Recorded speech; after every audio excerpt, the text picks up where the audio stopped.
বানের পানিতে ১৭,০০০-এর বেশি ফসলি ক্ষেত ডুবেছে, নেত্রকোনায় ভেসে গেছে পুকুর আর ঘেরের মাছ। গোখাদ্যের সংকটের আশঙ্কা করছেন প্রাণী সম্পদ কর্মকর্তারা। এ নিয়ে আরও জানাতে আমাদের সাথে যুক্ত হচ্ছেন সহকর্মী হানিফুল্লাহ আকাশ।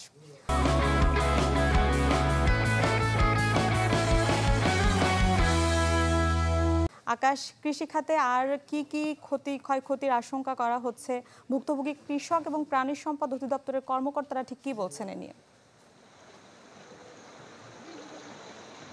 মিলা গত 2 দিন যাবৎ কিন্তু নেত্রকোনার যে 4টি উপজেলা দুর্গাপুর, কলমাকান্দা, পূর্বধলা এবং নেত্রকোনা সদর, এই 4টি উপজেলায় কিন্তু যে বন্যা দেখা দিয়েছে এবং এই বন্যা দেখা দেওয়ার কারণে কিন্তু যে নেত্রকোনার যে কৃষি, সেই কৃষি খাতে কিন্তু প্রায় 17,535 হেক্টর যে রূপা আমন, সেই রূপা আমন কিন্তু একেবারেই তলিয়ে গেছে। কৃষি যে উপপরিচালক যিনি রয়েছেন নুরুজ্জামান, তার সাথে আমার একটু আগেও কথা হয়েছে। তিনি বলছেন যে আসলে এই বন্যার পানি যদি স্থায়ী হয় তাহলে কৃষি ক্ষেত্রে কিন্তু একটা ব্যাপক ক্ষতি হতে পারে। যদি 3-4 দিন বা 5-6 দিন হয়ে যায় তাহলে যে এখন রূপা আমনের যে ধান পানির তলে আছে সেগুলো পচে যেতে পারে এবং পচে গেলে কিন্তু পুরোপুরি একদম ক্ষতির সম্মুখীন হবে। এবং সেই সাথে কিন্তু আপনাদেরকে যদি একটি কথা বলি যে এখানে এই নেত্রকোনার এই 4টি উপজেলায় প্রায় 138টি গ্রামের মধ্যে কিন্তু এই গ্রামের মানুষ কিন্তু বন্যা কবলিত এবং এইখানে কিন্তু মানুষের পাশাপাশি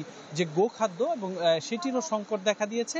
অনেক যে গো খামারিদের এবং যারা গৃহপালিতভাবে এটি লালন পালন করেন তাদের যে গরুর মানে খাবারের যে খড়, সেটিও কিন্তু বানের পানিতে ভেসে গিয়েছে, যে কারণে কিন্তু এই গোখাদ্যের সংকট দেখা দিয়েছে। এবং এই অনেক কৃষকই যারা এই গবাদি পশু লালন পালন করেন তারাও কিন্তু এগুলো নিয়ে অনেক বিপাকে পড়েছেন।